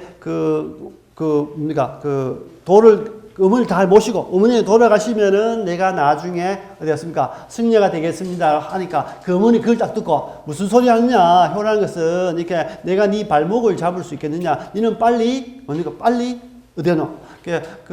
승려가 되어라. 그래서 불도를 닦아라. 그것이 내게 효도다. 이렇게 해서 이제 그 자식을 가지고 있는 7대의 살을 해서, 이렇게 7대의 살을 모아서 6대는 포대기에 메고 한 대는 밥을 해서, 밥을 먹이고 있어. 야, 가다가 밥 지어 오면은 시간이 너무 늦어서 못 가니까 이 밥 해놓은 걸 한 대를 이 자리에서 먹고 나머지 6대를 가지고 이렇게 의상 스님에게 가서 도를 배우라. 이렇게 해서 이렇게 어머니가 이게 출가를 종료하는 법이죠. 그러니까 이게 효도다. 그러니까, 그죠? 그런 내용들이 이제 진정법사. 그러니까 등에 부처님의 도 닦는 모습이기 때문에 불교에서 이렇게 삼국유사에 기록되어 있는 부분이고. 대성, 요 이야기 다 아시면 되죠. 불국사가 지었던 대성이의 어떤 부모에게 효를 하겠다는. 그러니까 이제, 전생의 어머니 위해서는 이제 불국사를,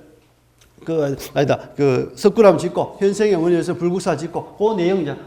대성. 왜냐하면 김대성이라는 것은 뭡니까? 얼굴 이마가 성처럼 길쭉하다 해서 이름을 대성이라는 대부분 지었죠. 그래서 사실 이름 짓는 부분이기도 합니다. 대성. 그러니까 상득사지, 조금 전에 했던 내용과 비슷합니다.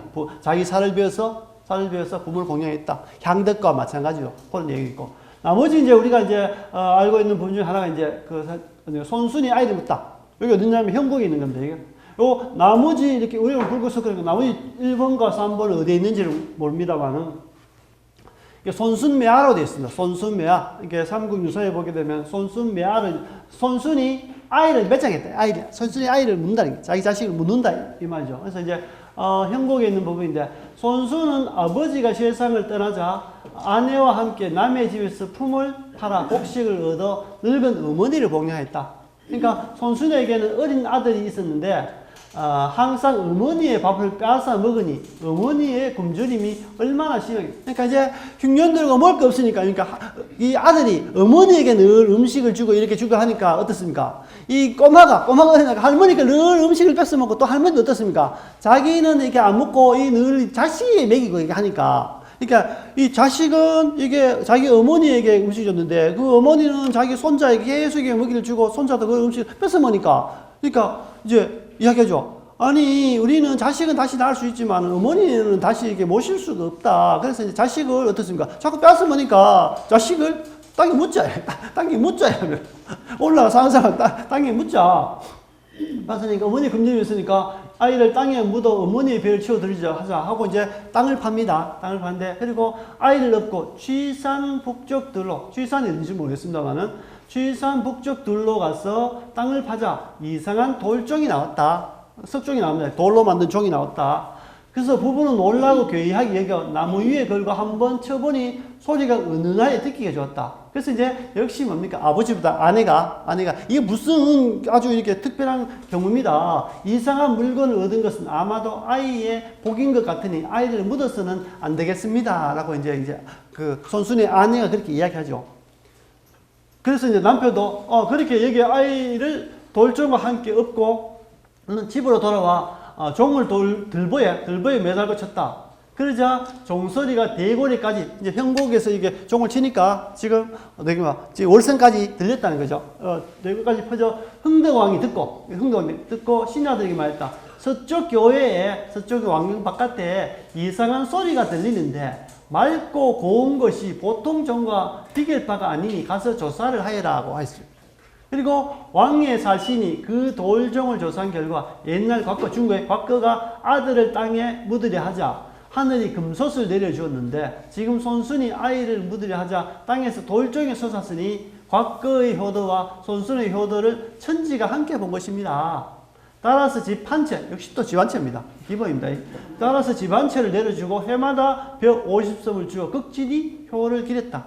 그리고 손수는 또 나중에 죽을 때 뭡니까? 옛집을 내놓아 절을 삼아 홍효사라고 하고 돌종을 두었다. 자기 집을, 옛집을 줬다. 근데 여기 어디냐면은 현고에 가면 이렇게 여기 사당인데 여기 홍효문, 이게 홍효문이라고 요즘 그 근대에서 만들어진 겁니다. 요 안에 보게 되면은 예, 저 이렇게 한번 돌정 이렇게 그때 그 담장에 이게 문이 안 열려서 이렇게 담장에서 이렇게 찍은 부분인데 여기 돌정을 이렇게 표시 만들었습니다. 이게 이제 땅을 파니까 돌정이 나왔다 하고 그 옆에 여기에 또 비가 조선시대 비가 있습니다. 요 비가 갖고 이렇게 홍요문과 쇠로 이렇게 만들었던 부분이죠. 그래서 형곡에 어디 나라면 형곡에 우리가 그 금장에서 형곡 지나가다 보면 굴다리 이렇게 철로 밑으로 지나가다가 첫 번째 우측을 가면은 진덕왕릉 가는 그 마을 쪽에 이렇게 되어 있습니다. 나중에 한번 보시면. 여기 진덕왕릉 마을이 아니고요. 그거 좀 더 들어가야 됩니다. 나중에 한번. 예? 프로지에 가기 전에 그 뒤편에 이렇게 조그만 이렇게 마을 이렇게 하나 있습니다. 조그만 산도 있고 거기 있습니다. 거기 한번 가보시면 가까이 있습니다. 그래서 이제 그렇게 이제 하거든요. 조선시대 이제 여기는 대부분 다 이제 신라시대, 고려시대 올 이야기했습니다. 그제 뭐 고려시대 이렇게 손시향비라든지 아니면 지금까지는 삼국사기나 삼국유사에 나온 내용들이고요. 그다음에 조선시대 오게 되면은 조선사회는 백성을 교화죠. 우리 뭐 교도소 합니다만, 이렇게 교화하는 새로운 도덕적 기본과 준칙을 적용하려고 했다. 조선사회는 이제는, 불교의 시대 끝나고, 신라나 고구려의 불교의 시대 끝나고 완전히 이제 뒤집어서 중국의 유학 개념으로서 정치를 이렇게 이끌어는 그런 사회가 왔죠. 그런 사회가 왔을 때, 이제는 효보다는 충을 늘 앞서게 돼요. 효보다는 충을 앞서는 부분이고요. 그래서 이제 도덕적이 할 때 이렇게 삼강오륜은 다음 페이지 나옵니다. 삼강오륜을 이렇게 하는 분인데요. 삼강오륜은 다음 페이지 하고요. 그러니까 주작을 지도 이념으로 삼은 조선은 충효사상을 국민에게 널리 보급하고 고지시키기 위해 노력한 것이다. 그러니까 세종 13년에 이제 삼강행실도가 간행됐는데, 삼강행실도가 됐는데, 왜냐하면은 이 글로만 해놓으니까, 이 그림입니다. 그림도자. 왜냐하면은 우리가 그 그림 목판 같은 데 보게 되면은, 왜냐면 사람은 이제 이렇게 그 글로 써놓으면 못 읽는데, 그림으로 표현하면 남이 이제 전달 들어도 뭡니까? 그거를 이렇게 찍어내서 탁본에서 쭉 주면은, 요는 어떤 내용, 이렇게 설명을 할 수 있게 돼. 글을 몰라도 이렇게 설명할 수 있기 때문에 대부분 다 교훈으로 이렇게 이제 그림을 만듭니다.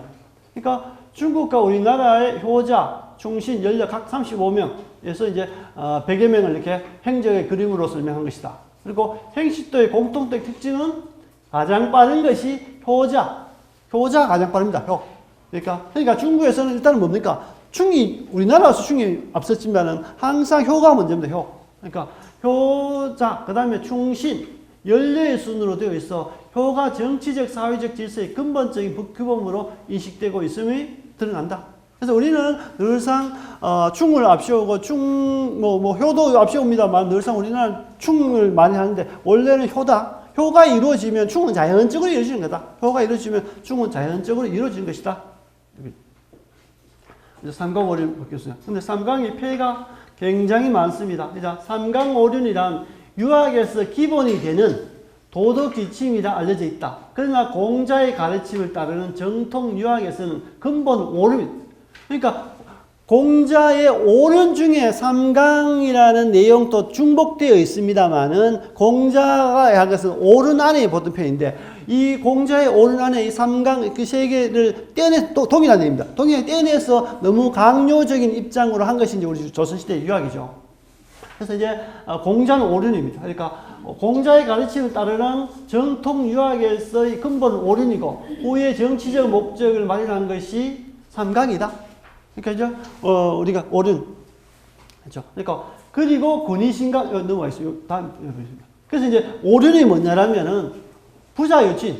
그러니까 부모와 자식 사이에는 친함이 있습니다. 요 친함이라는 것은 이렇게 뭐 친밀하다는 게 아니고 어질다. 인관계. 부모는 자식에게 이렇게 어짐으로 자유로움으로 하는 거고, 자식은 또 부모에 공경하는 거. 요것을 이제 친자로 보통 표현하는 부분. 그 다음에 군신유의. 임금과 신하 사이는 의로움이 있어야 한다. 군신유의. 그 다음에 부부유별. 부부 사이에는 분별이 있습니다.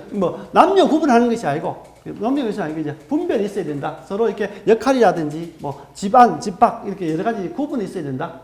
그리고 장유일서, 어른과 아이의 사이에는 차례와 질서가 있습니다. 나이 많은 사람, 적은 사람이면은 차례와 질서가 있어야 된다. 차례 질서, 요즘 만약 질서 없어졌죠. 예를 들면, 중국 같은 데는 뭡니까? 그 장유서에 늘 이야기하지만 어떻습니까? 중국에는 버스 타면은 줄 섭니까? 안 섭니다. 중국은 자체가 줄을 안 씁니다. 중국 자체는 줄을 안 씁니다. 우리나라는 어떻습니까? 줄은 잘 씁니다. 줄은 잘 쓰는데 잘 안 하죠. 왜? 버스 줄 쫙 서 있는데 버스 오면은 줄이 없어요. 버스 오면 왜냐면은 이 서울 같으면 지하철 같으면 어떻습니까? 그 라인에 딱 서면은 그 스크린 도어가 딱 열리면서 거기에 딱 이렇게 정확하게 내 줄 선 데가 앞에 서니까 이렇게 바로 딱 이렇게 줄 선 대로 이게 그 입장을 들어갈 수가 있습니다만은 이 버스는 어떻습니까? 운전기사들이 이게 뭡니까? 브레이크 밟으면은 요게 막 5m 먼저 갈 수도 있고 늦게 갈 수도 있으니까 줄은 열심히 섰는데 내 앞에 오면 어떻습니까? 뒤에서부터 이게 다른 경우가 굉장히 많이 있어요. 그래서 우리는 사실 오면은 앞선 사람이 사실 뒤에서 이렇게 따라가줘야 되는데 이게 안 된다. 우리 오면은 줄은 열심히 섰는데 결정적으로 오는 순간에 다 흩어져 버린다. 그죠? 그게 좀 아쉬운 부분이 있습니다. 그래서 이제 그런 부분들이 있어야 돼요. 아예 뭐 그래도 줄 안 쓰는 나라보다는 훨씬 더 나았습니다. 그래서 그런 부분들 장유서, 질서와 차례가 있어야 돼요. 그러니까 부모유신, 벗사에는 믿음이 있어야 된다. 그죠? 요거 다 그죠? 나오는 부분이죠. 오륜, 요 전체가. 그 다음에 삼강 오륜이 뭡니까? 친해진다. 그죠? 여기에 부모, 자식은 친해진다. 이게 인으로서 친해진다는 거고. 그 다음에 군신들은 뭐 의리가 있어야 되고, 부부는 구분이 있어야 되고, 그 다음에 장유수는 질서가 있어야 되고, 그러니까 친구 사이에는 믿음이 있어야 된다. 요것이 나중에 인어예지시. 요 인어예지가 요 네 가지입니까? 사가지입니다. 사가지. 요거 인어예지가 없으면 사가지가 없다. 이렇게 보통 표현합니다. 그러니까 또 믿음도 있어야 돼요. 그래서 오가지, 모가지가 아니고 오가지가, 시까지는 오가지가 됐어요. 이런 유교의 5가지 기본, 이렇게 공자가 이야기되고, 그러니까 요 중에, 요 부자 유친, 군신유, 요 부부 유별을 뭡니까? 삼강으로 이렇게 옮기는데, 이게 이제 문제입니다. 공자가 이야기했던, 우리 뭡니까? 이 오륜에 대해서는 아무도 이렇게 태클이나 이의를 걸지 않는 반면에, 삼강에 대해서는 굉장히 많은 이렇게 반발심이 있죠. 군인 신강, 임금은 신하의 별이가 되어야 된다. 별이. 아주 기준, 이렇게 뭡니까? 질서, 이런 걸 좀, 여기서 별이라는 것은 뭡니까? 규제하는 규제를 정한다. 별이. 그죠? 그러니까 뭐, 내가 그물을 이야기할 때 별을 뜨면 코가 이게 한꺼번에 띄어진다. 이런데. 그래서 이제 굉장히 이제 상강은 강력하게 이렇게 규제하는 역할을 하고 있다. 임금은 신하의 별이가 되어야 된다. 그죠? 그 다음에 또 아버지는 자식의 별이가 되어야 된다. 그 다음에 지아비는 지음인의 별이가 되어야 한다. 이렇게 아주 이제 조금 전에 봤을 때는 친해야 되고 의리를 지켜야 되고 이런 것보다는 왠지 좀 강압적인 느낌이 굉장히 많이 들죠. 그리고 뭡니까? 요것이 나중에 바뀝니다. 요 내용의 상경이 조선시대 후교 오면 또 어떡하냐? 동일한 내용이 어떻게 이제 바뀌냐면은 신하는 임금을 섬기는 것이 근본이다. 그래서 뭡니까? 예전에는 없으니까 위에 사람이 아래 사람들 질서를 이렇게 딱 잡아서 뭐 내 말 들어 이렇게 딱 해야 되는데 지금 시대가 바뀌니까 야 니는 당연히 얘인데 뭘 해야 돼? 요구로 받아지 요구로. 예전에는 임금이 신하의 편인데 임금이 뭔가 선두적으로 나가서 가장에 대해서 뭔가 이렇게 행사하는 것에 비해서 나중에 내려오면은 당연히 자식이 어떻게 효를 해야 된다. 예를 들면은 예전에 효를 어땠습니까? 당연히 부모가 그 자식을 자유롭게 보듬고, 그 다음에 자식은 부모를 공경하는 것이 요거 합쳐서 효가 되는데, 나중에 효 하면은 무조건 어떻습니까? 아버지가 부모가 자식에게 사는 것이 아니고, 자식이 무조건 부모에게 해야 되는 그 의무 규정으로 만들어본다. 이게 삼강이 이제 그런 내용이기 때문에 굉장히 이제 부작용이 많이 있습니다. 그러니까, 신하는 임금을 섬기는 것이 근본이다. 자식은 부모를 섬기는 것이 근본이다. 아내는 남편을 섬기는 것이 근본이다. 그죠? 아내가 남편을 섬기는 것이 근본이 아니죠. 서로 예를 들면은 이렇게 뭡니까? 이렇게 해야 되는 부분이죠. 수레의 양바퀴처럼, 그죠? 양바퀴가 서야만이 올바르게 가죠. 새의 날개처럼 양쪽이 이렇게 균형을 맞춰야 되는데 아주 이렇게 강력하게 이렇게 구분한다. 그래서 이제 삼강오륜이라고 이렇게 이야기하지만 우리는 삼강에 대한 이미지는 굉장히 우리가 강압적으로 만들어졌기 때문에 사실 원래대로 오륜으로 우리가 늘상 초등학교 때 붙었던 오륜, 그죠? 변다. 그래서 삼강과 오륜이 있을 때는 이게 좀 구분해서 오륜이 훨씬 더 공자했던 것이 가깝고 훨씬 더 오늘 날씨에도 가장 잘 어울리고 이 삼강이라는 것은 너무 이렇게 억압받고 이렇게 규율을 하는 통제하는 그런 성격이 있기 때문에 우리 시대에 와서 뭡니까 삼강 오륜이면은 삼강을 버려야 되고 오륜은 더 이렇게 발전시켜야 되는 그런 부분이 되겠습니다. 그리고 이제 조선시대 이제 그 뛰어나는 그 학자들이 효를 어떻게 이야기했냐면은 이황은 1501년 1570년입니다. 이황은 주자의 말, 그죠? 주자의 말을 인용하여 인간 사회에 있어서 모든 질서의 근원은 효에 출발한다. 이황은 주자가 요 말을 했습니다. 그러니까 주자의 말 그대로 해서 인간 세상에서 모든 질서의 근본이 효다. 그 다음에 한 세대 늦습니다. 이는 한 세대가 늦죠. 35살 차이 납니다. 한 세대가 늦으면서 한 세대밖에 차이 나지 않지만 효에 대한 생각이 굉장히 많이 바뀝니다. 그러니까 수신과 효행에는 구체적인 조건이 따르고 아비의 자애보다는 자식의 효도. 벌써 이때부터 뭡니까? 아버지 효라는 것이 아버지가 자식에 대한 자유로움보다가는 뭡니까? 자식이 뭔가 아버지에 대해 공경하는 효가 훨씬 더 이렇게 그 무게 중심으로 이렇게 기울어져 버린 부분이고 그 다음에 요 한 100여 년 후죠. 한 50년 정도, 한 세대, 5세대 정도 지나죠. 그러니까 150년 후에 이익이 오게 되면은 성모사설의 충효를 말하면서 충이 앞서고 이 이전까지는 대부분 효충이었는데 효가 먼저고 충이 늦었는데 지금 요 시대에 오게 되면 조선시대 이제 후기, 중기에서 후기로 넘어가는 시대에 되면 이제는 뭡니까? 효가 먼저가 아니고 충이 앞선다. 효가 뒤를 따르면 충이 이러자면 효가 있어야 하고 효가 아니면 곧 불충이라고 하였는데 이것은 뭡니까? 효보다가 충을 우선시한 태도다. 이렇게 이 1600년, 1700년 되겠습니까? 1700년으로 기준해서 효보다는 충을 앞세웠다. 또 그 다음에 그 전까지는 그 오륜이 기본이었습니다만은 이제는 오륜보다는 삼강으로 대부분 이렇게 조선시대 유학자들이 이렇게 이끌어져 왔다. 그리고 또 가장 중요시했던 것은 그 중에 하나가 뭡니까? 첫 번째는 그러니까 제사에 대해서 너무 이렇게 너무 철저하게 이렇게 나눠져 있다. 보통 이런 표현입니다. 그래서 처음에 이제 공자가 이야기했던 것 중에 마지막에 그죠? 제사를 모셔야 된다는 게 있어. 나중에 그 세 가지 중에 끝에 너무 이렇게 제사 모시는 게 있고요. 그 다음에 이제 그 이순신의 편지를 보게 되면 이순신 이제 편지 2개 있습니다. 편지는 뭐 난중 일기부터 굉장히 많이 있지만은 이순신이 이제 3년 동안 어머니를 보지 못했는데 어머니를 봐야 되겠다라고 휴가를 요청하는 이렇게 서신하고 그 다음에 자식이 죽었다는 그 편지를 받고 난 다음에 그 예달품을 이렇게 효로 보통 이제 설명할 때 보통 표현하는데 이순신이 어머니를 보기 위해서 이제 관찰사에게 보낸 휴가 요청서입니다. 휴가 요청 편지문인데 뭐냐면은 그 편지에 있습니다. 자식이 아침에 나가 돌아오지 않아도 어머니는 문 밖에서 기다린다. 하거늘 하물며 뵙지 못한 지 3년이 되었습니다. 그래서 이제 휴가를 좀 요청합니다. 요즘 어떤 인편에 편지하시기를 노병이 날로 심하니 예생이 얼마 남지 않아 죽을 것 같아. 죽기 전에 내 얼굴을 한번 볼 수 있었으면 좋겠다라고 하셨습니다. 우리 어머니가 지금 3년 동안 몇 뺐는데 지나가는 이렇게 사람들 인편을 보게 되면 이제 내가 곧 병이 들어서 곧 죽을 것 같으니까 너를 한번 꼭 죽기 전에 한번 봤으면 좋겠다라고 이렇게 합니다. 이 이야기를 다른 사람이 들어도 눈물을 흘리게끔은 자식된 사람이야 어떻겠습니까? 라고 이제 휴가 요청서를 하는 부분입니다. 그 다음에 이제 그 자기 자식이 전쟁 중에 죽습니다. 임진왜란 중에 한 명이 죽습니다. 근데 이제 저녁 때 천안에서 집에 편지를 가지고 왔다. 뜯기도 전에 고륙이 먼저 떨리고 정신이 흔들린다. 모르는 새 담이 떨어지고 목 놓아 통곡하고 또 통곡하였다. 하늘은 어찌 이다지도 불이 나는 거 어찌지 못한가. 간과 담이 떨어지고 또 찢어지는구나. 내가 죽고 내가 사는 것이 마땅한 이치인데 내가 죽고 내가 살다니 이게 무슨 이변이냐. 이게 좀 노래 가사처럼 들리네요. 이게 무슨 이변이냐. 아마 노래도 유명한 노래는 다 이런 가사들 다 따와서 이렇게 합니다.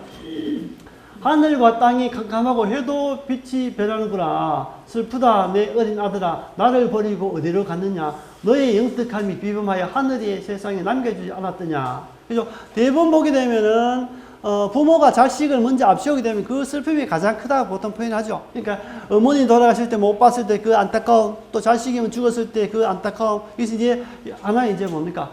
아버지가 자식에 대한 어떤 자유로움, 그 사랑이 그대로 이렇게 묻어나는 부분이죠. 그러니까 우리는 영웅 이수신이라 영웅 이수신이라고 하지만은 어떻습니까? 개인적인 삶은 굉장히 인간적인 모습이라는 거죠. 그래서 이제 웃자고 하는 이야기인데, 그래서 우리가 한산도에 왔을 때 시험 문제를 냅니다. 학생들. 그때 예전에는 이제 그 드라마 인기 있을 때, 이수신 드라마 인기 있을 때, 그 이수신 앞에 땡땡땡 뭐가 붙지요? 라고 하면은 학생이 바로 손 딱 씁니다. 예! 불멸의 이수신! 이렇게 하면 야, 옆에 사당 봐! 그러니까 뭐, 불멸의 이수신 아닌가요? 이렇게 하면 야, 그럼 나중에 똑똑한 사람이 야, 이제 충무공 이수신. 그러니까 충무공 이수신인데 사람들은 뭐 불멸의 이수신 이게 너무 이제 드라마에 때문에 바뀌어버렸죠. 그래서 이제 내가 지은 죄가 너무 많구나, 내 몸 미쳤다란 말이냐. 이제 내가 세상 누구를 의지하라. 너를 쫓아 함께 죽어 지하에 같이 울고 싶다마는 너희 형과 너희 누이와 너희 어머니가 의지할 곳이 없으니 아직 살아서 목숨 연장하겠지만 마음은 죽었고 몸만 남았다. 이수 이야기입니다. 소리쳐 통곡할 뿐이다. 소리쳐 통곡할 뿐이다. 하룻밤 지내기가 1년 같구나. 이수신이 자기 자식이 죽고 난 다음에 했던 부분입니다. 효에 대한 그죠? 그러니까 이제 효의 긍정성 분명히 있습니다. 효의 긍정성은 우리는 전통사회에서 효윤리가 가족을 결속시키고 사회 풍속을 순환하는 데 기여했다. 효의 전통이죠. 가족끼리 이렇게 하고 사회 풍속으로 정말 이렇게 순환하는 데 정말 기여했다. 근데 효의 부정성은 뭐냐면 뿌리 깊은 남존 여비사상, 가부장적인 권위주의, 엄격한 도덕적 지상주의, 명분 위주의 윤리관. 사실 우리가 가장 힘든 것이 뭡니까? 명분 위주의 윤리관이죠. 명분 위주의 윤리관이고, 오늘날 효경이 보편적인 윤리서로서의 예절이 형식화되죠. 그러니까 예전에 사실은 효경이라 하게 되면 공자가 했던 효는 정말로 대단한 부분이죠. 근데 그것을 너무 어떻습니까? 형식화, 규제화, 이렇게 강압화, 이렇게 체계화, 이렇게 하다 보니까 그 본질이 사실 굉장히 많이 벗어났다. 그래서 이제 현대사회에서는 그런 것을 좀 극복해야 된다. 막 그런 내용들도 있고요. 충과 충신, 이게 거의 다 됐으니까 생략하고 나중에 요 못한 부분들은 다음 주에 또 이어서 하도록 하겠습니다. 충은 뭡니까? 가운데 중심. 가운데, 마음을 가운데 정확하게 지킨다. 사실 어렵습니다. 우리가 역사할 때 사자가 어떻습니까? 역사할 때 그 입구자의 가운데 주고 사람이 이렇게 딱 잡고 있는 역사 사자입니다. 그러니까 가운데 중심을 지킨다는 게 정말 어렵습니다. 그죠? 어렵죠. 이것도 마찬가지로 어떻습니까? 마음을 가운데 정확하게 가운데 흐트러지지 않게 지킨. 이게 이제 원래 충이란. 임금에게 충성하는 것이 원래 충은 마음을 어떤 분야에서든지 가운데를 지키는 것을 우리가 충이라 한다. 충이란 마음의 중심을 잡는 것이 충이다. 그래서 치우쳐 편협하지 않고 한 가지 일에 마음 씀씀이를 다하는 것이다. 중시의 봉건 왕주가 요 충의 대상을 군주로 상급자로 고착시킨다. 원래 충은 그것은 아닌데 봉건 시대에 와서 요 충이라는 것은 군주에 대해서 변하지 않는 마음, 그죠? 상급자에 대한 변하지 않는 마음, 그죠? 그래서 우리가 뭡니까? 어디 조직사에 가면 뭡니까? 우리 그 조직의 그 선배보기 하죠. 충성을 명시하겠습니다. 충성주도 이렇게 마시고 딱 하죠. 대부분 그러니까 조직에 뭡니까? 충성하는 부분을 봐서 많이 합니다. 그러니까 이제 임금이나 상급자를 고착시켰다. 뜻이 변했다. 그래서 스스로 가꾸려는, 즉 수양하는 개개인이 사회 속의 사람과 사람 사이의 행동 준칙이다. 그러니까 개인이 하면서 사람과 사람 사이에 지켜야 될 의리라든지 중심, 마음이 대부분 충인데, 이것을 나중에 시대가 변하면서 왕들이 자기가 필요하니까, 상급자가 자기가 필요하니까 이 군주나 상급자에 대해서 이렇게 메꿔져 버립니다. 그러니까 우리가 오늘날 충 이렇게 하면은 나라에 충성하는 거고 또 상관에게 충성하는 거고 대부분 이렇게 보통 생각한다. 원래 그 뜻은 아닌데. 그래서 이제 설문회자에서 충이라는 것은 존경한다는 의미다. 원래 존경한다는 의미다. 어느 한쪽에도 치우치지 않으며 진심을 다해 경하는 것이다. 그래서 맹자는 선으로 가르치는 게 충이라 했다. 맹자는 선으로 착함으로써 가르치는 것이 충이라고 했다. 그죠? 공충. 그래서 오늘은 시간 됐으니까 여기까지만 이렇게 하고 다음 시간 이어서 이제 조선시대의 재산과 이렇게 혼인정책에 대해서 하도록 하겠습니다.